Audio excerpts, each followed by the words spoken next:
Бие үнэлэгчдийн арга улам нарийсч байна. Бидний хилж заншснаар хөдөө аж ахуйн яамны автобусны буудлын дээр зогсдог бие үнэлэгчид донд нөхөр нь эхнэрээ ирчүүдэд худалдаг гэр бүл хэд байна. Бие үнэлэгчдийн байнга зогсдог зогсоол буюу хөдөө аж ахуйн яамны автобусны буудлын дээр шөнийн 4 зураг иймэрхүү байдалтай.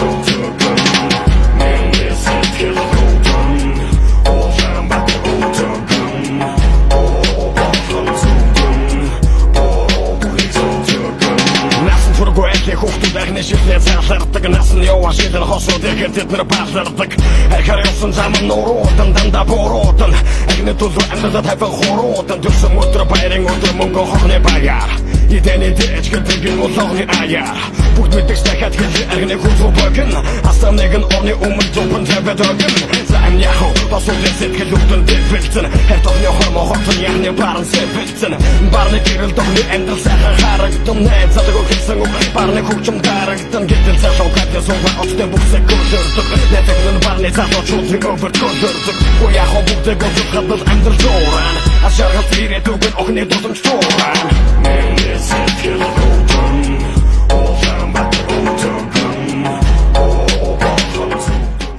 Энэ одоо нодрог зөрүүлээд байгаа залуучууд бас эмэгтэйчүүдийн биеийг үнэлүүлдэг залуучууд байна.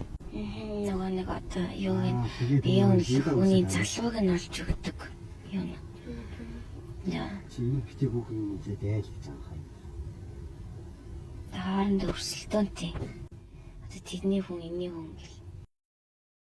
Манай улсын хуульд мөнгө олох зорилгоор бусдад бие үнэлэх, бусдыг бие үнэлэхэд татан оролцуулах, зуучлах, орон байраар хангах зэргийг хатуу хоригдогч тэдний тоо жил ирэх бүр нэмэгдэж, насанж, улам залуучсаар байгаа нь харамсалтай.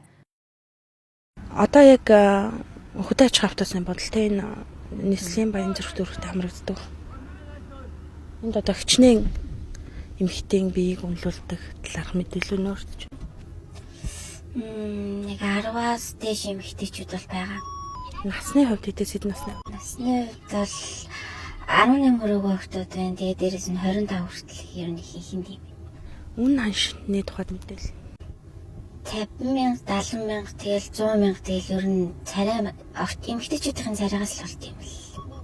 Энэ одоо цагаар гэсэн үг хоногор гэсэн. Дээш үнэтэй нь болохоор хоногор, тэгээд нөгөө бага мөнгө нь болохоор цагаар. Ер нь эрэлт хэрэгцээ хэр байдгийг одоо худалдаа авалт гэдэг юм. Маш их байд юм билээ. Ер нь шүүн бол тасрахгүй, орлого нь тасрахгүй. Тийм. Тэгэхээр энд бас гэр бүлийн хүний буюу гэрэлсэн бүсгүйгээс судалддаг гэсэн мэдээлэл яваад штэ тийм. Тийм. Ер нь бол ихнэрээ зардаг нэг 2-3 хүмүүс байна. Ирчүүд юм уу тийм? Ирчүүд. Одоо ихнэр нь одоо яг яа үнэлэл өөртөө машинд нараа сууж идэв. Тийм. Ажиглал энд зогсох эмэгтэйчүүд ихийнх нь 15-аас 22 орчим насныхын мөг гэмээр харагдан тэднийг зуучилдаг бас хамгаалдаг хүмүүс ч мөн хажууханд нь байх бөгөөд улсын дугаартай Toyota Prius, Toyota Harrier маркийн автомашинд сууцгаана. Энд байнга зогсдог 10 гаруй охид байдаг бөгөөд заримдаа бүр өдөрт 20-30 хүрэх тохиолдол гардаг гин. Тэднийг зуучилж дундаас нь хувь авдаг зуучлагчид энэ газарт хийн хизээ зогсохыг нь ихэвчлэн шийддэг байна. Ямар нэгэн байдлаар нэгдсэн эрүүл мэндийн үйлчилгээ гэсэн юм хамрагддаг болов. Цагдаа нар барихаар л нэг эрүүл мэндийн шинжилгээнд оруулдаг гэж сонссон. Цагдаа нар нь өөрсдөө бас бие үнэлэгчдийг торгодог гэсэн мэдээлэл байгаа гэдэг шүү дээ. Цагдаа нар нь бол өөртөөсөө тоохгүй барьж авангуудаа зүгээр л ингэж мөнгөний аваад явуулцдаг арга хэмжээ авахгүй. Тийм. Ер нь бол энэ цэвэр яснуудаа бие үнэлэхээс болоо бас лойр гэх юм уу их тийм юм байгаа даа. Лойр гэхээр ямар үйл явц явагддаг юм бол? Одоо нэг хүн ирэл одоо яг худалдаж авлаа штэ мөнгөний авлаа орохдоо нөгөө эмэгтэй байгаа газрынхаа хаягийг одоо шууд хэлцдэг. Тэнгүүд араас нь нөгөөдөл нь ороод одоо тэр хүнтэй унтуулгаагаар шууд одоо миний ихнэр ч юм уу миний найз өхний гэж юм ингэж хэлээ зодоод аваа гардаг. Нөгөө нэг 50% нь хийж ярьдсан мэлээ. Гэхдээ нөгөө зарим боссууд нь болохоор хүүхнүүдээ жоох охтуудаа биеийг нөлөөлж ердөөс мөнгө төгрөгийг нөхөхгүйгээр ямар ч автобусны мөнгөгүй шүүн одоо зодоо шнүүд хөөгөө явуулах. Өөртөө бас тухайн эмэгтэйчүүдтэй хүч хэрэглэх тийм зүйл болдог. Тийм хүч гардаг гэсэн нөгөө одоо ямар охтууд явуулж энэ дэр охтуудаа одоо ламтлахгүй болохгүй нэтэр хэлнэ. Охид ариун бол түр ариун гэсэн өвөг дээдсийн маань хэлсэн мэрэгэн үг гэдэг.